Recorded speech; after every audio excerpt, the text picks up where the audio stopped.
Arribem a defensar-nos quan no quedi més remei. D'acord? Això ho tenim clar, Sempre que puguem, marxem. Doncs un taller de defensa personal femenina.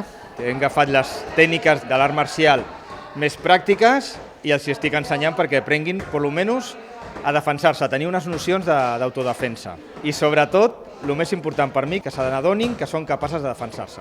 Limiteu la zona d'impacte. És a dir, si algú us llença un cop, esteu limitant la zona d'impacte, que és diferent que estigui jo així.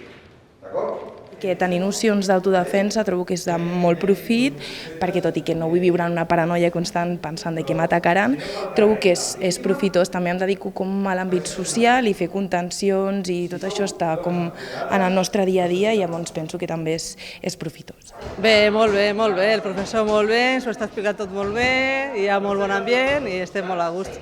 Ara estem fent defensa personal, com diu el professor, una miqueta de Kung Fu. Patada i recull. Si tu vas per la vida atenta, segurament te n'adonaràs abans que et passi l'agressió. Si ja no hi ha més remei per defensar-se, el que facis aquí amb el taller et servirà per tenir unes nocions i saber sortir d'aquesta situació d'agressió. 10, 8, 7, 9, 10.